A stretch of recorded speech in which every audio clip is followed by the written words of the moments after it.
Welcome to the Aon Practice Education Series in partnership with Firm Media, delivering concise and impactful insights for aesthetic and specialty medical practices. Your host, Chris Suchanek.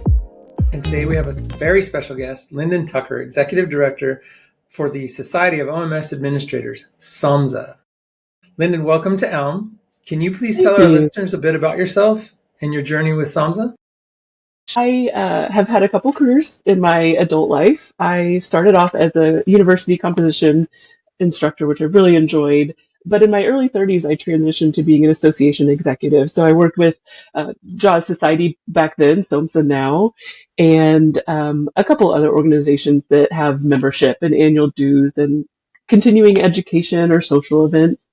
I really liked it. And then the opportunity arose for me to work with SOMSA full time. And so that was in about 2019. So I have been working solely with SOMSA for about 6 years now. Okay. I'm so glad you're here. I get to see you at the annual meeting every year. Obviously, I really enjoy the connection that we have. And I also, over the last several years, have watched our relationship grow a little bit. So I'm glad you're on the show because I think what's going to happen is not only am I going to learn more about SOMSA, but I'm going to get to learn more about you. And I'm looking forward to that. Thanks. Me too. I remember when Firm Media was at our Miami conference, I believe, was your first conference. And it's been a great relationship ever since. Yeah. So I'm looking forward to it. So I think you know this format to the show is I ask you 3 questions.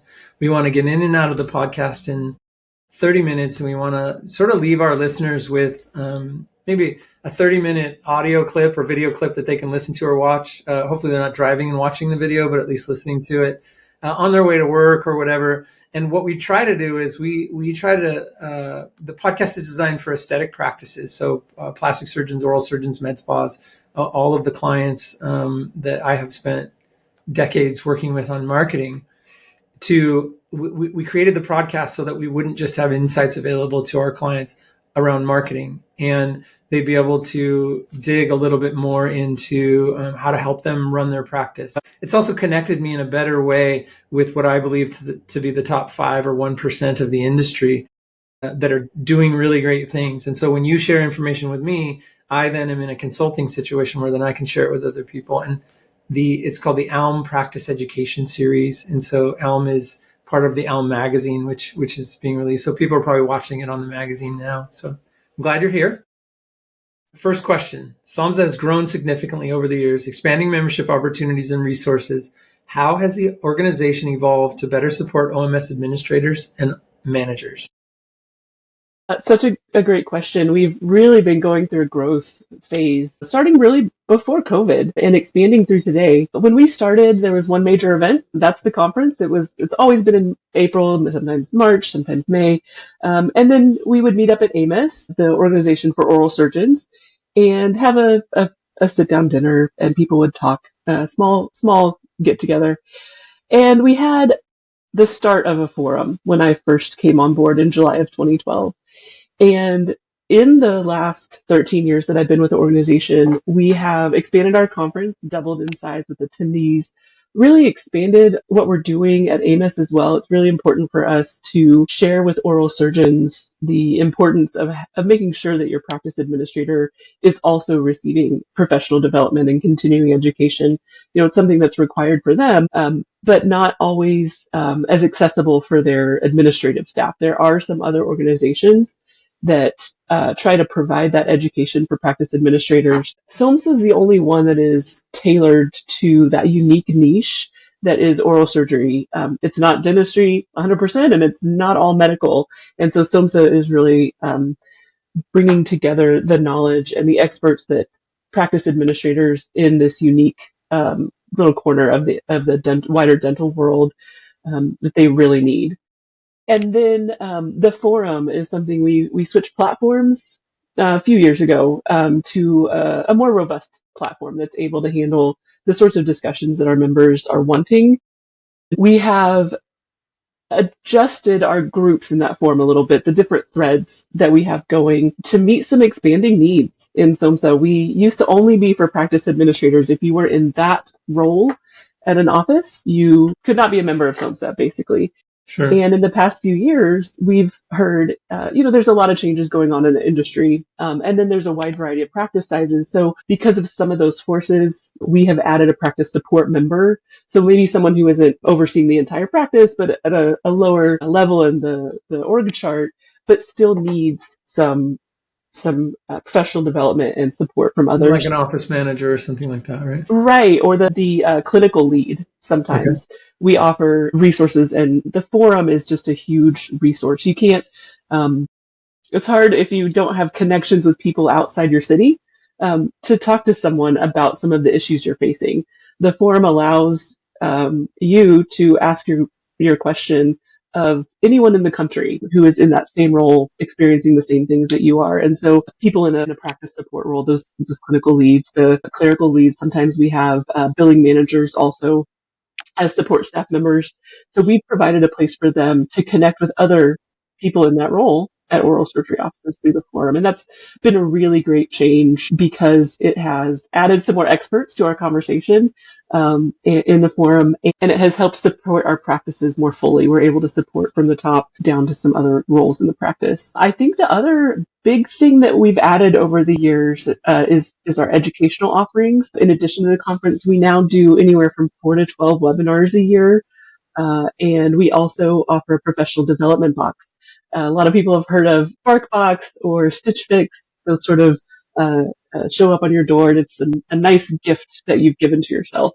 And SOMSA took that idea, and we send out a box about 3 times a year with a book, some focus areas that practice administrators would need to be reminded of, that they need to check in on. We've talked about the external and internal appearance of your practice. We talk about OSHA checkups, HIPAA checkups. We talk about marketing. This is what you should be checking in on your marketing right now. We've also touched on negotiating insurance contracts and some strategies for that, and a gift. We've done a business card holder. We've done a desktop golf game. So sometimes they're a little bit more professional, and sometimes they're more whimsical. And we try to make those 3-dimensional. So we'll try to tie the themes into a webinar, or the book into a webinar as well. And actually, I see on your desk behind you, Traction by Gina Wickman. That was one of our early books. And we have a speaker at this year's conference who is a EOS implementer. So that's a really kind of fun benefit for our members, but also it's not just fun, it's also educational. Sure. So the organization has grown over the last couple of years. I mentioned that sort of in the question that I asked just a second ago. As you were talking, I was thinking, well, you've come up with all these new offerings and kind of matured as an organization, and that's making the organization more appealing to people. I have this sort of theory that as we both know, private equity has entered the space over the last several years. It's also entered some of the other spaces that we're in, like plastic surgery and even med spas. And from a marketer's perspective, I have noticed over the years that there's a sort of market sophistication going on. One, for instance, in the oral surgery market, people didn't used to search full arch restoration, right? So the consumer wasn't really as savvy as they are now. Mm-hmm. I think maybe with the advent of AI or the implementation of AI, where people search things now and then they're filled in completely with the top little snippet of the thing that they searched, right? Or in the plastic surgery world, it was tummy tuck, never abdominoplasty, right?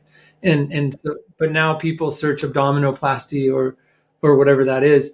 But also, I think with with private equity entering the field, we hear these stories about all these people that sold their practices, right? But what we're not hearing about is the people that tried to sell their practice and it didn't have the right EBITDA and couldn't sell.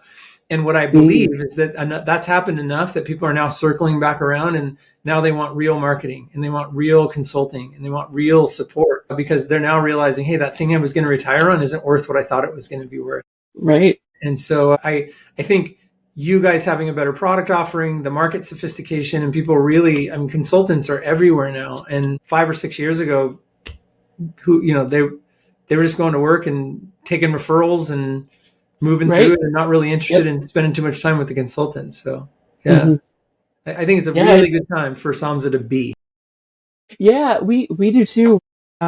Excited about the changes that are happening. I think it is it was scary as we saw it start to sweep into the industry, but you're absolutely right. It has happened in other spaces as well, and so we are excited about what the future holds for the oral surgery field, private equity or not, AI or not.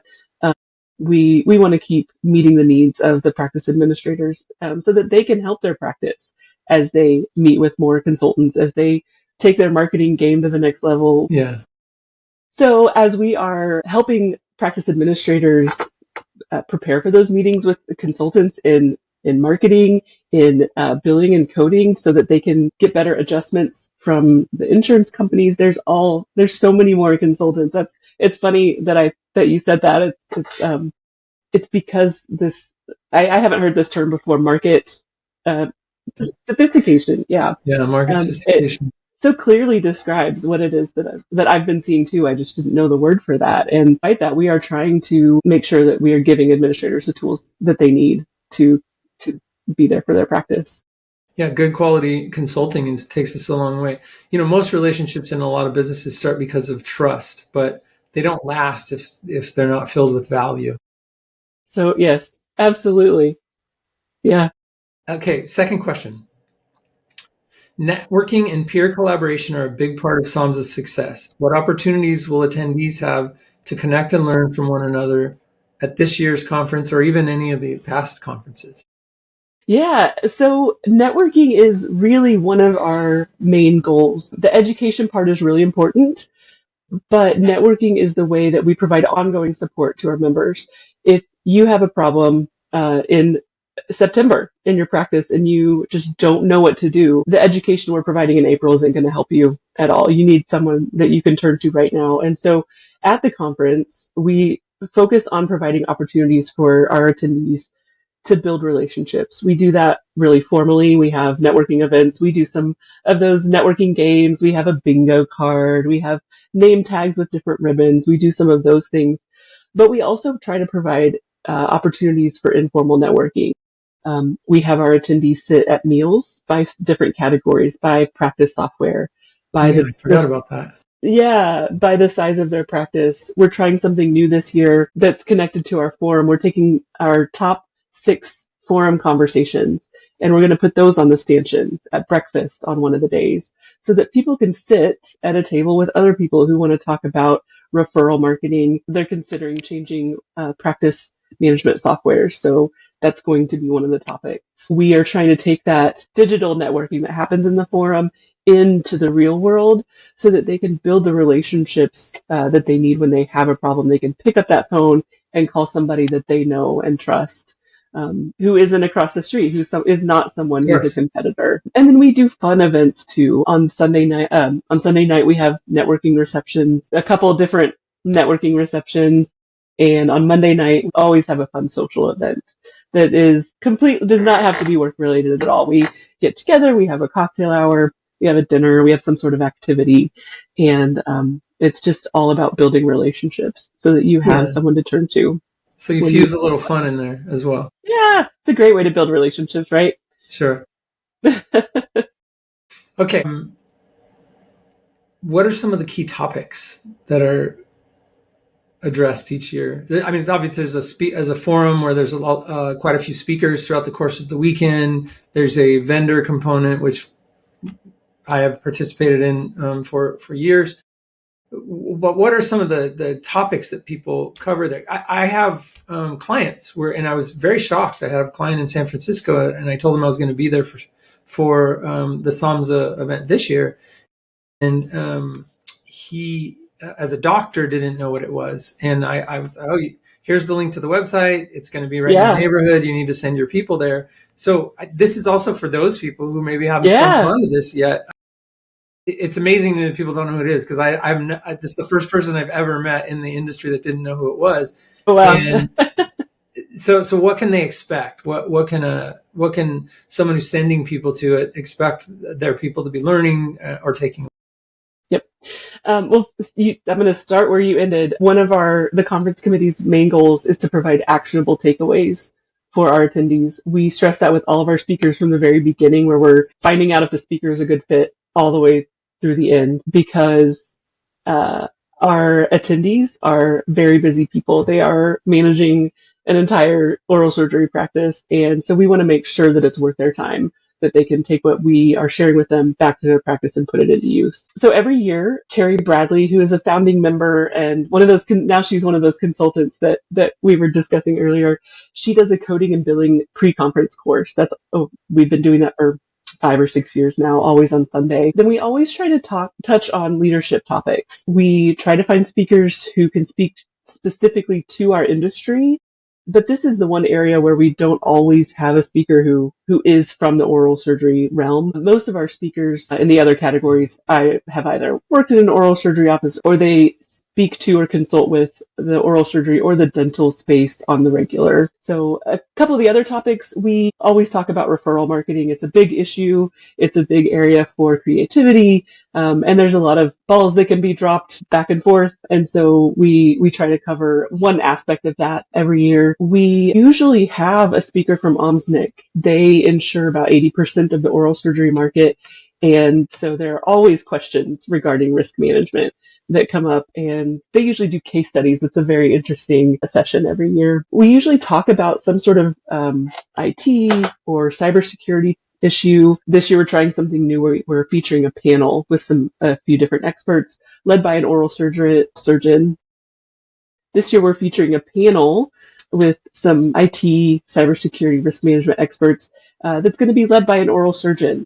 So really looking forward to that session on Tuesday. And we try to end the conference with a speaker explicitly charged to help our attendees take what they learned and make a plan for carrying it back into their practice. So not only are we stressing to our speakers the importance of providing practical takeaways, but we usually are able to find a speaker who is that sort of mentor, coach to help attendees figure out what's most important that they gathered that week, that they learned that week, and make a plan for taking it back into their practice. Yeah, I call that, my formal education is in psychology. And so I loosely refer to that as grounding, right? I learned a bunch of stuff, and now how do I ground it in me, ground it in the group or whatever. Yeah.